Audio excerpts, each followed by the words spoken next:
قسط 4 غزہ کا خونی صدی انگریز، اسرائیل اور فلسطینی مزاحمت۔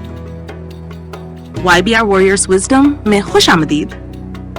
یہ وہ مقام ہے جہاں ہم تاریخ کے گرد و غبار کو ہٹا کر ان حقیقتوں کو سامنے لاتے ہیں جو ہمارے وجود کی بنیاد ہیں۔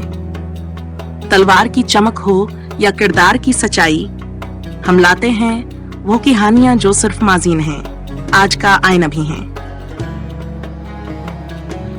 گزشتہ قسط کا خلاصہ پچھلے قسط میں ہم نے دیکھا کہ قسطرہ صلیبی جنگوں کے دوران غزہ صلیبیوں کے تسلط میں آ گیا اور کیسے صلاح الدین ایوبی نے شجاعت، تدبر اور ایمان سے نہ صرف بیتال مقدسبل کے غزہ کو بھی آزاد کرایا۔ ہم نے جانا کہ غزہ پھر سے علم، عدل و روحانیت کا مرکز بنا، مگر وہ قطع ایک بار پھر پلٹا اور ایک نئی آزمائش کی بنیاد پڑی۔ تعارف کا یہ قسط 20ویں صدی میں لے جاتی ہے جب خلافت کا سور جغرہوا اور مسلمانوں کے مقدس مقامات سامراجی کتوں کے قبضے میں آ گئے۔ برطانیہ، یہود تحریک اور بالآخر اسرائیل سب نے مل کر غزہ کو پھر سے جنگ، جبر اور زخموں کی وادی میں بدل دیا۔ مگر اسی غزہ کی مٹی سے ایک نئی تحریک، ایک نئی مزاحمت اور ایک نئی غیرت نے جنم لیا۔ غزہ اور 20 صدی کا خونی سفر۔ برطانوی قبضہ۔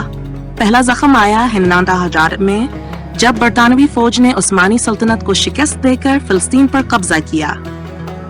جنرل اینبی کی افواج نے بیت المقدس اور غزہ پر اپنی حکومت قائم کی۔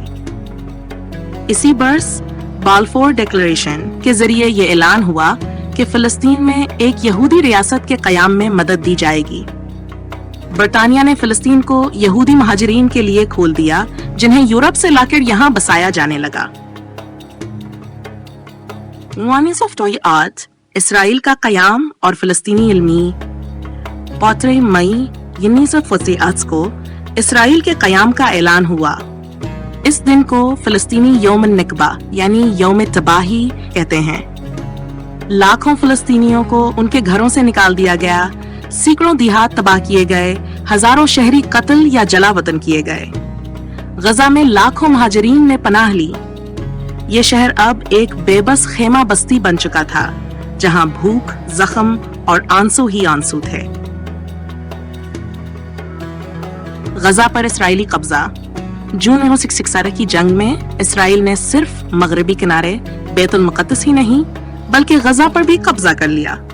فوجی چوکیاں، دیواریں، ناکے اور گولیوں کی زبان، یہی بن گئی غزہ کی روزمرہ زندگی۔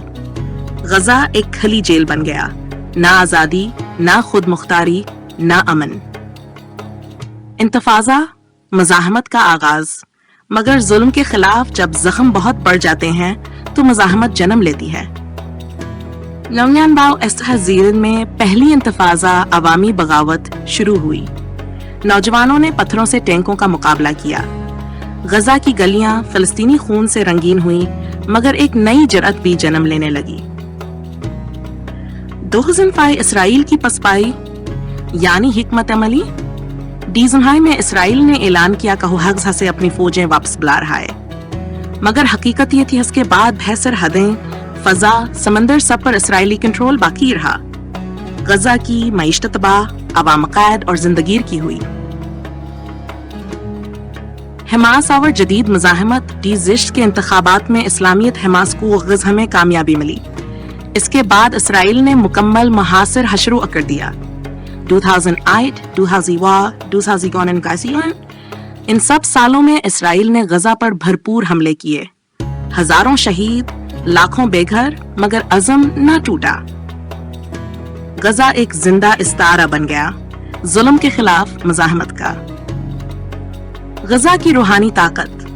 ان حملوں کے باوجود غزہ میں قرآن کے حافظ بنتے رہے، مساجد آباد رہیں اور شہداء کی قبریں ایمان کی گواہ بن گئیں۔ ایک فلسطینی ماں نے کہا، ہم اپنے بچوں کو کھلونوں کی بجائے قرآن دیتے ہیں تاکہ وہ جان لیں کہ ان کا اسلحہ کیا ہے۔ اگلی قسط کا اشارہ اب ہم تاریخ کے سب سے نازک مرحلے پر پہنچ چکے ہیں۔ اگلی قسط میں ہم جائیں گے ڈوز ڈیسری اور ڈوز یوزجور کی حالیہ جنگوں کی طرف، جہاں غزہ ایک بار پھر خون میں نہا گیا مگر دنیا کی آنکھیں کھلنے لگیں۔